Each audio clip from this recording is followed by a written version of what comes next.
Alright everybody, so how are we doing today? So,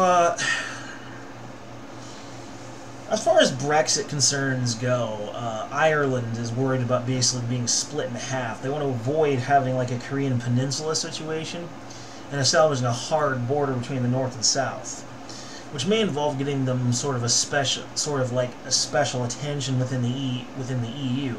They remain, Britain leaves.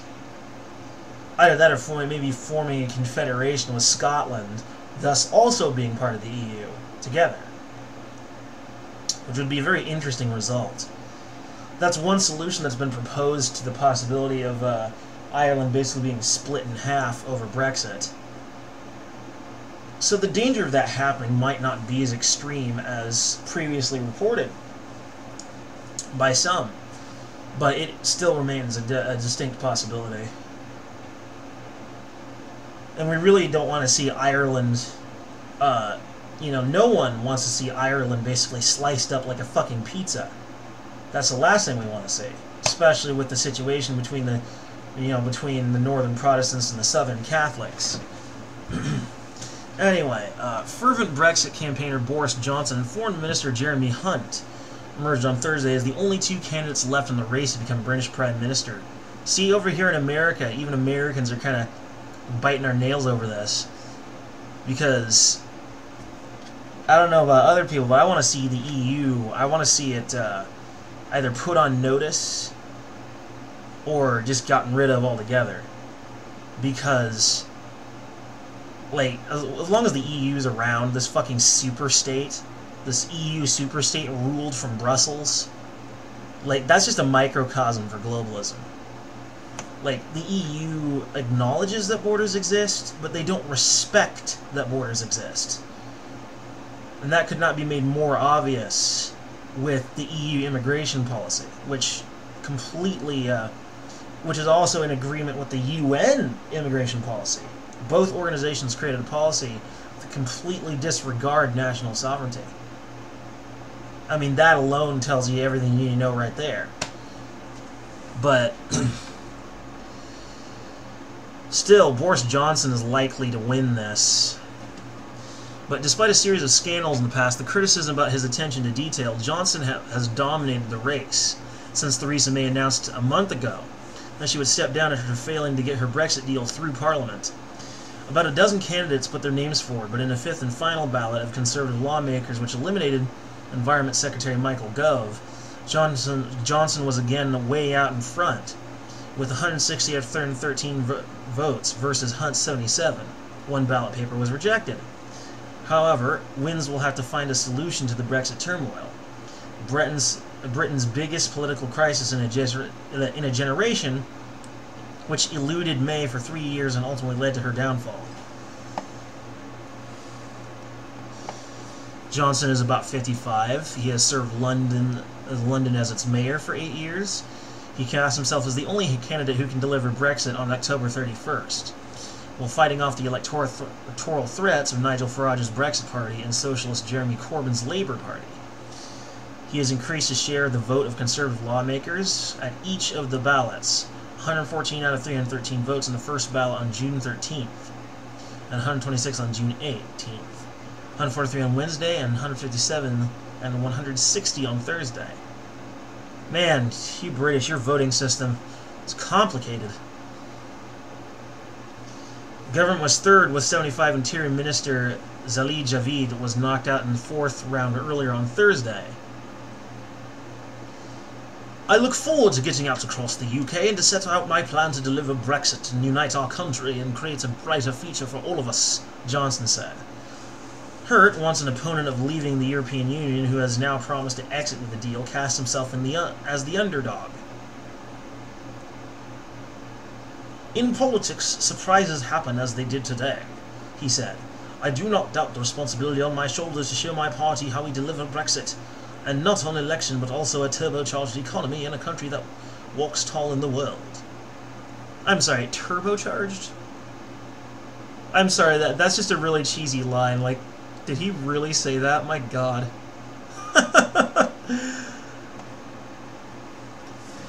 Hustings will be held across the country for the roughly 160,000 Conservative Party grassroots members who will decide on who will be the new leader and Britain's next Prime Minister. The result of the postal ballot will be announced in the week of July 22nd.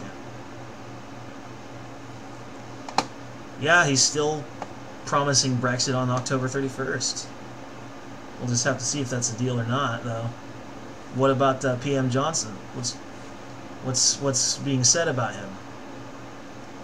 Well, according to this, the rise of Alexander Boris D. Pfeffel Johnson. It's quite the middle name. Known as simply Boris, to pole position for leading the world's fifth largest economy is the grandest twist so far. In a career that has morphed from journalism via TV show fame, comedy, and scandal into the brinkmanship of Britain's Brexit crisis. He was apparently sacked from the Times newspaper for making up quotes.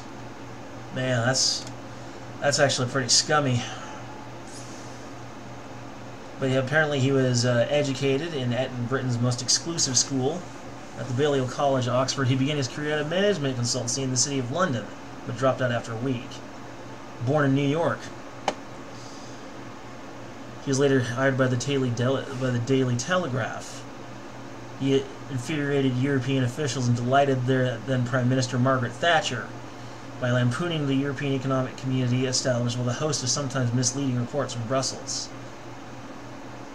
After entering politics, Johnson was sacked from the Conservative Party's policy team while in opposition for lying on an extramarital affair.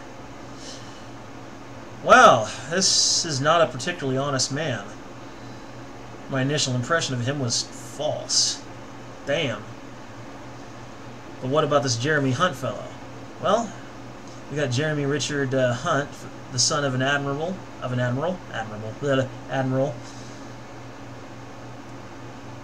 Came from a good school before studying philosophy, politics, and economics at Magdalen College, Oxford. Came from Charterhouse. An English teacher in Japan, he went on to found an educational publishing firm. He speaks fluent Japanese and has a Chinese wife. Oh shit. Oh shit. He accidentally referred to his wife as Japanese. Oh my god. You do not do that. You do not do that. Oh, damn. Oh, he was sleeping on the couch that night. He was definitely sleeping on the couch. He apparently supported remaining in the EU in the 2016 referendum, but has since promised to lead Britain out of the bloc. Hunt says that while he would prefer to leave the EU with a deal, he believes a no-deal exit is better than no Brexit. He was the most senior figure vying to succeed May to reject a threat to leave with no deal by the end of October, saying lawmakers would block any such move. He says, any Prime Minister who promised to leave the EU by a specific date without the time to renegotiate pass a new deal would in effect be committing to a general election the moment Parliament tried to stop it. And trying to deliver no deal to a general election is not a solution, it is a political suicide. A different deal is therefore the only solution. That means negotiations that take us out of the customs union while generously respecting legitimate concerns about the Irish border. Yeah, except that the EU has already agreed to Theresa May's deal, and they have said quite clearly that they're not going to renegotiate it. So, I'm sorry to say, but Jeremy Hunt, my dude, you've not been paying attention. You must have been living under a rock or something, my guy. This is not how this works. They've already made it very clear that they will not be accepting any new deal. You either go with the one you already made, or accept a hard Brexit.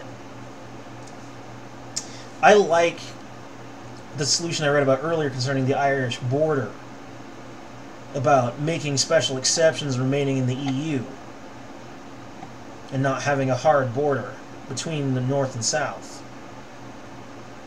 by basically agreeing to get special exemptions. I like that a lot.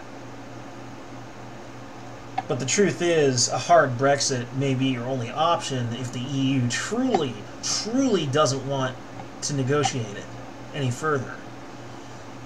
If you find the deal so unacceptable, but you still want to leave, then you have no choice. Otherwise, you'll have to accept it. You're really kind of between a rock and a hard place here. And you definitely do not want that hard border through Ireland.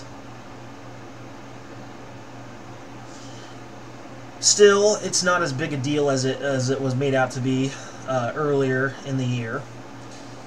And I definitely think that Boris Johnson's probably going to win. The votes look pretty high in his favor. Still, it'll be interesting to see what happens to the EU when Brexit finally does occur. Maybe it doesn't have the effect that they hope it does. Who knows? But all we know for certain is at least Britain will be free from from the despotism of the EU, which again recognizes borders but fails to respect them because they're globalists. Globalists are like that. That's why I'm partly against them. Because when you choose not to respect borders and just let anybody cross, you'll eventually experience population displacement with large amounts of economic migration from the Middle East and other locations, and from Africa, coming in from the third world to the first world, causing a major shift in population. And they multiply like rabbits, whereas Aboriginal Europeans, i.e. white people, do not reproduce in as high a number as they do. So it would not take very long for your population to get displaced. But globalists have said, and globalist shills have said, that they actually want cultural, racial mixing. They think it'd be a good thing. I'd say it would be a terrible thing.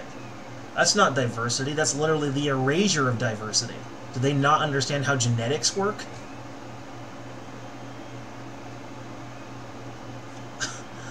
Anyway, yeah. So there you are. Let's hope Brexit goes well for you. You're probably going to get Boris Johnson. Anyway, yeah. Bye.